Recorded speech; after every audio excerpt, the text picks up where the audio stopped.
الحمد لله الذي بنعمته تتم الصالحات. أشهد أن لا إله إلا الله وحده لا شريك له، وأشهد أن محمدا عبده ورسوله لا نبي بعده. أوصيكم أيها المؤمنون بقول الله تبارك وتعالى: يا أيها الذين آمنوا اتقوا الله حق تقاته ولا تموتن إلا وأنتم مسلمون. اللهم صل وسلم وبارك وزد وأنعم على نبينا محمد وآله وصحبه أجمعين. أما بعد. أيها المسلمون, hidup ini ibarat sebuah kapal kecil yang berlayar di tengah lautan. Ada kalanya kapal tersebut dibawa oleh angin, menghembus membawanya kepada pulau impian. Tapi ada kalanya kapal tersebut diseret oleh gelombang, berada di atas palung kekurangan. Umat al-Islam, dunia hanyalah sebuah panggung perumpamaan. Menjadi kaya bukan berarti kita sudah sampai kepada pulau impian, dan menjadi miskin bukan berarti kapal atau sampan kita telah karam.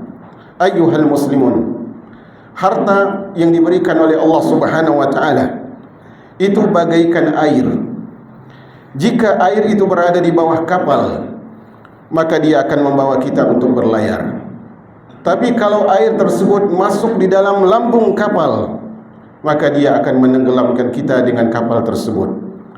Makanya umat al-Islam, seringkali lahiriah kita sebagai manusia tertipu dengan fata morgana dunia. Kita menyangka bahwa kekayaan adalah ibarat pohon yang rimbun buahnya, sedangkan miskin adalah ibarat dahan atau ranting yang kering kerontang. Padahal pohon yang rimbun terkadang buahnya busuk oleh rakusnya ketamakan, sementara dahan yang kering bisa jadi memiliki akar yang menghujam di dalam tanah. Ketahuilah, dalam mengukur segala sesuatu, kita punya syariat, kita punya Allah Subhanahu wa ta'ala, dan kita punya Rasul alaihi salatu wassalam yang menyampaikan syariat tersebut. Dan Nabi kita sallallahu alaihi wasallam mengatakan, laisal ghina an kasratil arad wa innamal ghina ghinan nafs. Bukanlah kekayaan itu karena banyaknya harta dan benda, tetapi hakikat dari kekayaan sejati adalah kaya pada hati. Umat al-Islam, kekayaan yang hakiki adalah ketika seorang itu memiliki sifat qanaah. Orang yang qanaah ibarat raja di singgasananya sendiri. Dia tidak akan diperbudak oleh siapapun. Dan kemiskinan yang hakiki adalah ketika hati itu selalu merasa kurang. Dialah yang disebut dengan fakirul qalbi. Meskipun dunia diletakkan di telapak tangannya, meskipun gunung-gunung emas di depan matanya, dia tidak ubah. Seperti seorang yang kehausan, namun yang dia minum adalah air laut. Sungguh indah apa yang diucapkan oleh Al-Imam Syafi'i rahimahullah, idza ma kunta dha qalbin qanu'in fa anta wa malikud dunya sawa. Kalau engkau memiliki hati yang qanaah, yang selalu merasa cukup, maka engkau dan raja dunia adalah sama. Ayyuhal muslimun, setiap keadaan ada seninya. Ada seni pada kondisi orang yang kaya, ada juga seni pada kondisi orang yang miskin. Seni menjadi orang yang kaya adalah menjadikan kekayaannya sebagai tunggangan untuk memudahkannya menuju akhirat. Umat al-Islam, a'azzanallah wa iyyakum, menjadi kaya adalah sebuah amanah yang berat. Dia ibarat seperti menggenggam bara api atau memiliki bara api. Jika lihai dalam mengelola, maka dia akan menjadi pelita yang menerangi. Tetapi jika ternyata salah dalam menggunakannya, maka dia akan membakar dan menghanguskan segalanya. Ayyuhal muslimun, seni menjadi kaya adalah meletakkan dunia di tangan dan tidak meletakkannya di hati. Orang yang kaya, dia harus memiliki sifat-sifat terpuji. Di antara sifat yang harus dimiliki oleh orang yang kaya adalah dia harus memiliki syukur yang membumi, dan dia tidak boleh memiliki sombong yang meninggi seperti langit. Anda lihat harta kita ayyuhal mu'minun.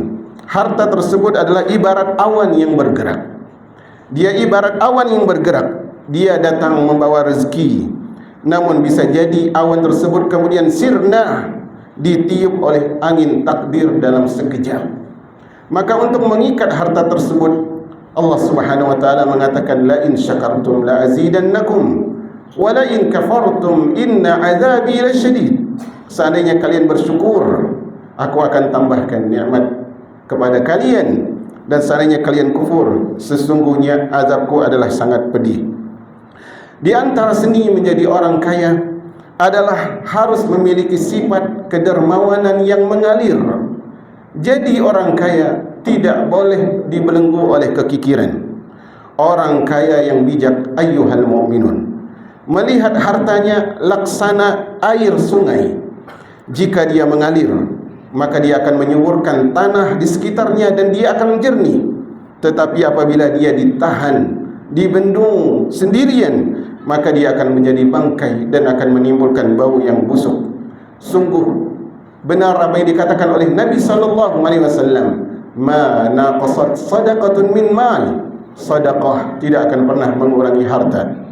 Dan berkata para ulama, setiap harta yang dimiliki oleh seseorang ada kotorannya, dan cara membersihkannya adalah dengan memiliki sifat kedermawanan. Ayyuhal muslimun, kemudian di antara seni menjadi orang kaya adalah harus memiliki sifat tawadhu. Seorang yang kaya, yang bertakwa, dia tidak akan memandang orang miskin dengan pandangan hina. Orang kaya yang sebenarnya, dia tidak akan melihat orang yang di bawahnya adalah orang yang rendahan. Dia memiliki sifat tawadhu. Alangkah indah definisi yang disampaikan oleh Al-Imam Al-Hasan Al-Basri rahimahullah. Tawadhu itu adalah ketika engkau keluar dari rumahmu dan tidaklah engkau bertemu dengan seorang muslim manapun kecuali engkau melihat dia memiliki keutamaan dan kelebihan di atasmu. Kemudian ayyuhal mu'minun, di antara seni sifat yang harus dimiliki oleh orang kaya adalah orang kaya harus selalu takut akan hisab dari Allah Subhanahu wa taala. Ini adalah satu dari bagian seni tertinggi dari menjadi orang kaya. Dia takut setiap rupiahnya, setiap hartanya, setiap nikmat yang dia dapat akan menjadi saksi untuk menghujatnya, akan memberatkan hisabnya di sisi Allah Subhanahu wa taala. Bukankah semakin panjang kain tersebut akan membutuhkan waktu yang lebih lama untuk menggulungnya? Dan Nabi SAW bersabda tentang kondisi mahsyar. Kata Nabi SAW, la tazulu qadama 'abdin yaumal qiyamah hatta yus'ala an arba'. Tidak akan bergeser kaki seorang hamba sampai dia ditanya tentang 4 perkara. Di antara 4 tersebut adalah tentang harta. Dan Rasulullah mengatakan, wa an malihi min aina iktasabahu wa fima anfaqah. Dan dia akan ditanya tentang hartanya dengan 2 pertanyaan. Dari mana dia dapatkan harta itu dan kemana dia gunakan harta tersebut. Ayyuhal mu'minun, ibarat penumpang kapal. Bayangkan ada 2 orang yang hendak menaik kapal. Yang satu memiliki koper yang kecil, sementara yang satu lagi memiliki 10 koper yang besar. Tentulah lazimnya yang memiliki 1 koper yang kecil, dia lebih sebentar untuk diperiksa. Berbeda dengan yang memiliki 10 koper yang besar, membutuhkan waktu yang lebih lama. Namun ingat, orang kaya yang selamat, walaupun dia memiliki 10 koper, jika isinya adalah halal, jika isinya adalah keberkahan dan bermanfaat, maka dia bisa jadi menjadi hamba yang lebih mulia daripada orang miskin. Kesimpulan sederhana untuk orang yang kaya adalah bahwa orang yang kaya seharusnya menjadikan hartanya sebagai jembatan emas untuk menyampaikan dia kepada Allah Rabbul Izzati wal Jalalah. Tidak menjadikan hartanya sebagai tembok pembatas yang menjauhkan dia dari Allah Subhanahu wa ta'ala. Kemudian seni menjadi orang miskin. Seni menjadi orang miskin adalah dia harus senantiasa menjaga wanginya di tengah kekurangannya. Ayuhal muslimun, jika seandainya kita ibaratkan menjadi kaya adalah seperti jika kita ibaratkan menjadi kaya adalah seperti seni mengendalikan kemudi di tengah badai, maka menjadi miskin adalah seni menjaga pelita tetap menyala di tengah-tengah kekurangan. Miskin bukanlah noda, susah bukanlah najis, kurangnya harta bukanlah kehinaan, tidak memiliki tumpukan-tumpukan dunia bukan berarti Allah menutup mata dari kita. Justru kemiskinan tersebut adalah sebuah kedudukan. Kalau dijalani dengan seni yang benar, dia adalah lebih mulia daripada emas sepenuh bumi. Ayyuhal mu'minun, di antara sifat yang penting yang dimiliki oleh orang yang miskin adalah dia harus memiliki kesabaran yang indah. Tidak cukup sabar, tapi sabrun jamil, kesabaran yang indah. Sabar ini penting bagi orang miskin. Kesabaran ini bagi orang miskin, ayyuhal mu'minun, laksana akar pohon di padang pasir yang tandus. Akarnya memang tidak terlihat, namun dia terus mencari sumber air untuk menguatkan iman batangnya dan dahan keimanannya. Janganlah kita berputus asa karena miskin. Karena putus asa adalah racun yang bisa merusakkan harapan kita kepada Allah Subhanahu wa ta'ala. Bagaimana mungkin orang miskin tidak memilih bersabar? Bukankah kesabaran tersebut adalah kekayaan?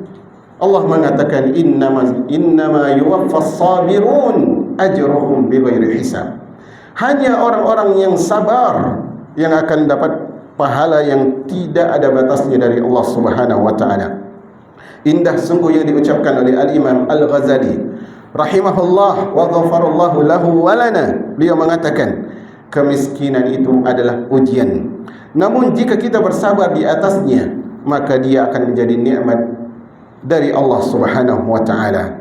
Ummatul Islam patah tumbuh, hilang berganti, takkan lari gunung dikejar. Semua hamba yang Allah ciptakan memiliki rezeki yang tidak pernah tertukar. Ayyuhal mu'minun, di antara sifat penting yang harus dimiliki oleh orang yang Allah uji dengan kemiskinan, dia harus memiliki sifat iffah. Dia harus memiliki sifat menjaga kehormatan.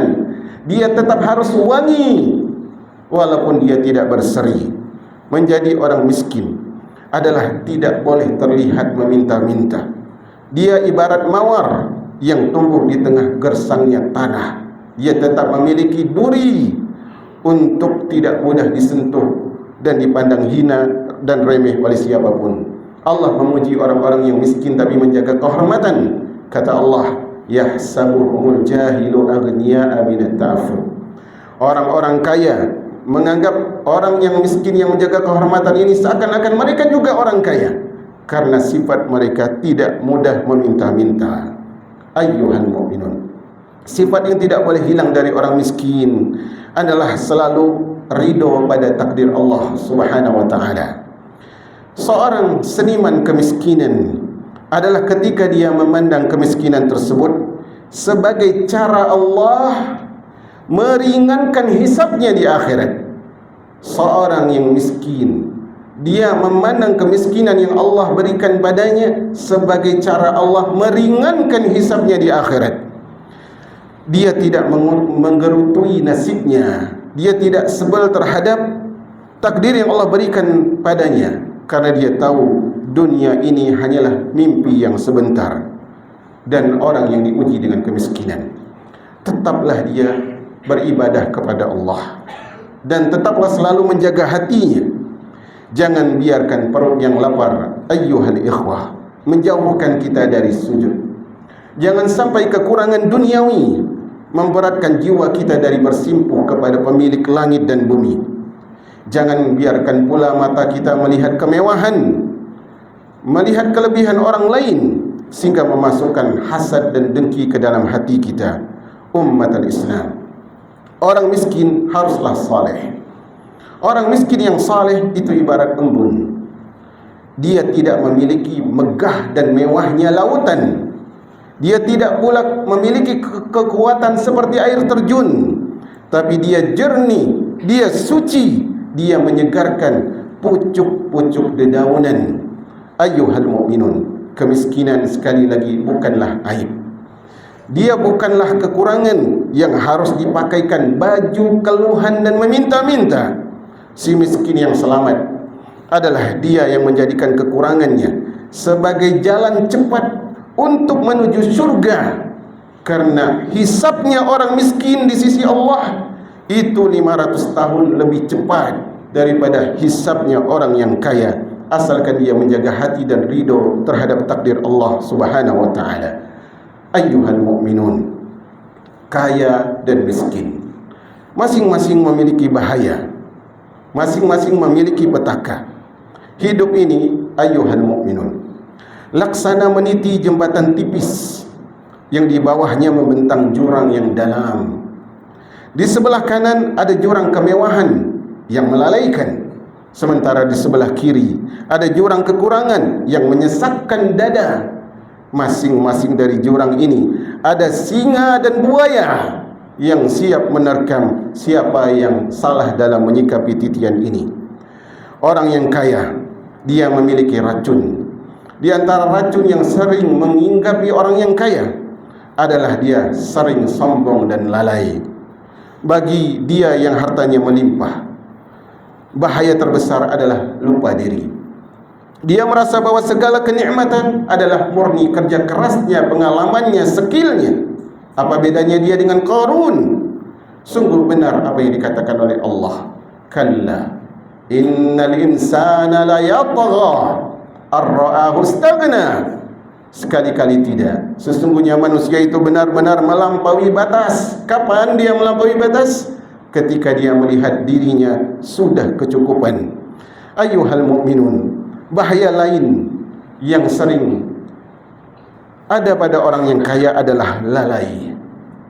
Dunia ini, umat al-Islam, laksana pukau alias sihir yang membuat seseorang merasa akan hidup selamanya, sehingga seolah-olah selagi dia kaya maka dia akan berpoya-poya. Ta'isa abdul dinar, ta'isa abdul dirham, ta'isa abdul khamisah. Kata Nabi SAW, celakalah hamba emas, celakalah hamba perak, celakalah hamba aset-aset dunia.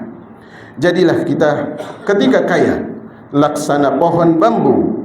Janganlah kita ketika kaya seperti pohon bambu, nampak gagah berdiri namun kosong tidak berisi.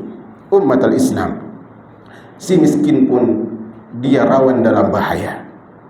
Bagi orang yang hidupnya sempit, seringkali bahaya yang mengintai adalah hasad. Seringkali pula dia putus asa ketika matanya sudah mulai memandang ke atas. Maka di situ mulai bertanya-tanya, kenapa Allah beri dia, tidak beri kepadaku? Kenapa Allah lebihkan dia tapi aku kurang? Kenapa Allah seakan-akan tidak adil? Sungguh benar apa yang diucapkan oleh Ali bin Abi Thalib dalam sebagian kondisi, kadal faqru an yakuna kufran. Hampir-hampir saja di kondisi tertentu kefakiran tersebut bisa menjadikan orang kufur. Ayyuhal mu'minun, Al-Imam Ibn Al-Qayyim rahimahullah punya kalimat yang indah. Dunia ini ibarat bayangan. Jika engkau kejar, dia akan lari. Jika engkau lari, dia akan mengejar. Maka jangan jadikan dunia sebagai tujuan agar engkau tidak dibinasakan oleh kekecewaan. Ayyuhal mu'minun, realitanya adalah bahwa ukuran bukan apa yang ada di tangan, tapi ukuran adalah apa yang ada di hati. Kita sering terpukau dengan kulit hingga lupa pada isi. Kita sering terpukau pada sampulnya buku hingga lupa membaca maknanya. Dunia ini seringkali menjadikan kita menilai seorang dengan hartanya, menilai seorang dengan kendaraannya, menilai seorang dengan pangkatnya, menilai orang dengan travelingnya. Innallaha la yanzuru ila ajsamikum wala ila suwarikum, wala ila amwalikum. Dalam riwayat yang lain, sesungguhnya Allah tidak melihat fisik kalian, bentuk kalian, harta kalian, walakin yanzuru ila qulubikum wa a'malikum. Tetapi Allah Subhanahu wa taala melihat kepada hati dan amal kalian. Ayyuhal mu'minun, jangan disangka air yang tenang tiada buaya, jangan disangka tebu yang bengkok tidak manis. Aqulu ma tasma'un wa astaghfirullah li wa lakum wastaghfiruhu innahu huwal ghafurur rahim.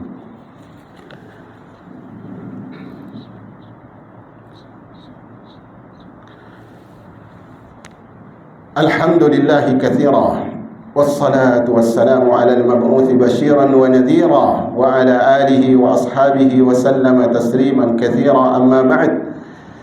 Ayyuhal mu'minun, semua punya standarnya, dan standar manusia akan berubah-ubah, tetapi standar Allah tidak akan pernah berganti. Allah mengatakan, inna akramakum indallahi atqakum. Sesungguhnya yang paling mulia di antara kalian adalah siapa yang paling bertakwa di antara kalian. Sehingga dengan itu kita tahu bahwa kita diperintahkan untuk genggamlah dunia di tanganmu jika Allah menitipkannya padamu. Tapi jangan biarkan dunia tersebut duduk di singgasana hatimu. Kenapa demikian? Karena tangan akan terbuka ketika maut menyapa, sementara hati dia akan dibawa mati dan akan menjadi tolak ukur utama. Ayyuhal mu'minun, pada akhirnya riuh rendah dunia akan meredup, cahaya panggung akan padam, dan tirai kematian akan ditutup. Kita semua, baik yang tidurnya beralaskan sutra maupun yang berbantalkan lengan tangannya sendiri, akan melangkah menuju sebuah kepastian yang sama, memasuki gerbang yang sama, gerbang yang mana seluruh harta akan diletakkan, seluruh jabatan akan ditanggalkan, dan seluruh harta akan ditinggalkan. Di sana kita tidak akan membawa apa-apa selain dari selembar kain putih yang menjadi kapan kita. Allah mengatakan, walaqad ji'tumuna furada. Sesungguhnya walaqad ji'tumuna furada, sesungguhnya kalian akan datang kepada kami dengan sendiri-sendiri. Kama khalaqnakum awwala marrah, sebagaimana kami ciptakan kalian sendiri-sendiri. Wa taraktum ma khawwalnakum wara'a zuhurikum, dan kalian tinggalkan harta yang kalian cari tersebut di belakang kalian. Harta yang kita kumpulkan, ayyuhal mu'minun, dengan letih, dengan cucuran keringat, adalah ibarat penumpang yang akan turun di tepi liang lahat kita. Dia tidak akan ikut ke dalam gelapnya kuburan. Ketika seorang meninggal, kata Nabi, dia diikuti oleh 3 hal. Dia diikuti oleh keluarganya, dia diikuti oleh hartanya, dan dia akan diikuti pula oleh amalnya. 2 kembali, yang 1 menetap, dan di antara yang kembali adalah dunia yang kita cari separuh mati. Si kaya dan si miskin kemudian akan berdiri di hadapan Allah. Si kaya akan ditanya dari mana dan kemana harta ini, sedangkan di miskin akan ditanya bagaimana engkau menyikapinya. Umatul Islam, akhir pengembaraan kita adalah kematian.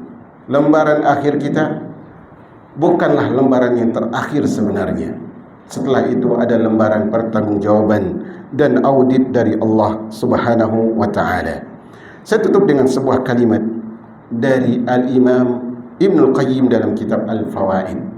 Beliau mengatakan, ad-dunya jifah wa talibuha kilab. Dunia itu jika dikejar dengan rakus bagaikan bangkai, dan pengejarnya yang rakus tersebut bagaikan anjing-anjing. Di sini beliau bukan hendak mengharamkan dunia secara mutlak, tetapi beliau ingin mengingatkan bahwa bukan dengan berlebihan, bukan dengan sikap seperti hewan memangsa. Karena kalau demikian maka tidak ubahnya seperti anjing-anjing yang kelaparan. Allahumma salli wa sallim wa barik ala afdalil mursalin wa imamil muttaqin nabiyina Muhammadin wa alihi wa sahbihi ajma'in. Walhamdulillahi rabbil alamin. Allahumma ighfir lil muslimina wal muslimat wal mu'minina wal mu'minat al ahya'i minhum wal amwat innaka sami'un qaribun mujibud da'awat ya qadiyal hajat. Allahumma aghnina bihalalika an haramik wa bifadlika amman siwak. Allahumma la taj'alid dunya akbara hammina wala mablagha ilmina wala ila an-nari masirana واختم حياتنا يا ربنا بحسن الخاتمة والحمد لله رب العالمين. أقم الصلاة.